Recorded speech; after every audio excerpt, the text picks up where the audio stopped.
अंदानी को दिया गया है सर। तो आपका ये सवाल जो है कि इनको जो भारत रत्न दिया गया है, तो जिस महाशय को भारत रत्न से नरेंद्र मोदी नवाज रहे हैं, तो उनका रिकॉर्ड ये है कि जहाँ कहीं भी वो अपनी रथ यात्रा लेकर गए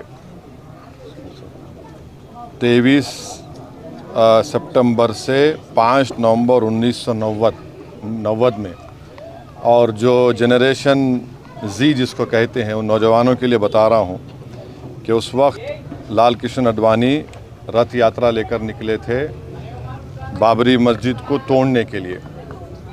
तो ये रथ यात्रा गई 23 सितंबर से 5 नवंबर 1990 तक। अहमदाबाद से शुरू हुआ, हरिद्वार, बिजनौर, पालनपुर, मुरादाबाद, रामपुर, धनेरा, बदायूं, अलीगढ़, मथुरा, आगरा, कानपुर, भरूच, लखनऊ, इलाहाबाद, सूरत, जौनपुर, फैज़ाबाद, वडोदरा, बाशी, वाराणसी, वायरू, रांची, पटना, मुंबई, गोधरा, हैदराबाद, जयपुर, दाहोद, बिदर, कोलार, जोधपुर, बेंगलुरु, देवानगिरी, मीरठ, रामानगरम, चन्नापटना, गाज़ियाबाद।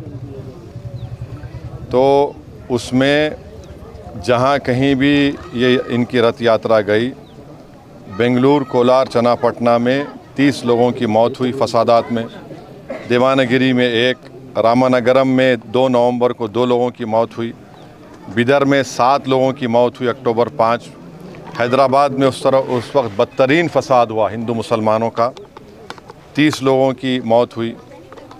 फिर भारूच में गुजरात में 1 शख्स की मौत हुई 2 नवंबर को। सोमनाथ में से शुरू किए थे ये।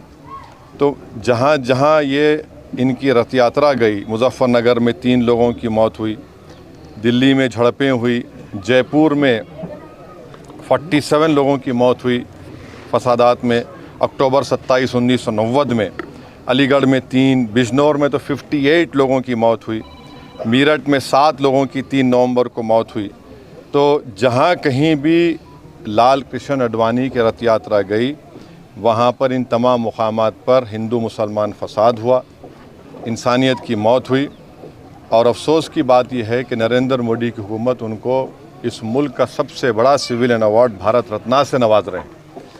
इससे देश को क्या पैगाम दे रहे हैं? क्या हम देश में ऐसे लोगों को सबसे बड़ा सिविलियन अवार्ड देकर हम क्या पैगाम दे रहे हैं? हम ये पैगाम दे रहे हैं कि हम एकजहती कायम करेंगे हिंदू मुसलमानों में। आप बताइए नरेंद्र मोदी की हुकूमत क्या पैगाम दे रही है? और इससे बढ़कर लाल कृष्ण आडवाणी जब पाकिस्तान गए थे तो मोहम्मद अली जिन्ना की ख़बर पर जाकर उन्होंने जिन्ना की तारीफ़ में कलिमात लिखे थे। और यही आरएसएस, बीजेपी, विश्व हिंदू परिषद, बजरंग दल आए दिन भारत के गयूर मुसलमानों को बोलते हैं पाकिस्तान चले जाओ, पाकिस्तान चले जाओ। अरे कम से कम तुम अवार्ड देने से पहले ये तो देख लेते कि ठीक है इतने लोग मरे, तुम भूल गए, इतने लोगों की मौतें हुई, बच्चे यतीम हुए, हमारी बहनें चाहे हिंदू हो मुसलमान हो बेवा हो गई, कई घर उजड़ गए। जो शख्स पाकिस्तान जाकर मोहम्मद अली जिन्ना जो इस मुल्क की पार्टीशन का ज़िम्मेदार है, आप उसकी तारीफ़ में कलिमात लिखता है। नरेंद्र मोदी तो आडवाणी की किताब को कौन सी किताब लिखी गई थी जब जिन्ना के ऊपर जसवंत सिंह साहब लिखे थे, उस किताब को बैन लगा दिया था क्योंकि वो उसमें ज़िक्र था। आप ऐसे आदमी को अवार्ड दे रहे हैं जो जिन्ना की तारीफ़ किया, तो इससे आपका ये सो कॉल्ड नेशनलिज़म दिखता है। हम जो अवार्ड दिया गया है हम समझते हैं कि ये हमारे अवार्ड की तौहीन है। इससे पहले बहुत बड़े बड़े लोगों को ये अवार्ड दिया गया था, मगर जो शख्स रथ यात्रा के ज़रिए जहाँ जहाँ रथ यात्रा गई वहाँ पर फसाद हुआ, जिस शख्स की मौजूदगी में बाबरी मस्जिद की शहादत हुई, ये अलग बात है कि कोर्ट ने किसी को खाती नहीं पाया, यह भी एक बड़ा मजाक है और उसकी अपील नहीं की गई। तो हम इसको नामुनासिब समझते हैं, गलत समझते हैं, और हम समझते हैं कि भारत रत्न के रुतबे में कमी आ रही है इस तरह के नरेंद्र मोदी की हुकूमत फ़ैसले जो कर रही है। इसलिए हम ये इस बात को ख़तई नहीं मान सकते कि ऐसे शख्स को आप अवार्ड दे रहे हैं जो भारत में हिंदू मुस्लिम फसादात हुए और उनकी मौजूदगी में बाबरी मस्जिद की शहादत हुई, उन जो होम मिनिस्टर थे 2002 का राइट हुआ, तो हम इसको गलत फ़ैसला मानते हैं।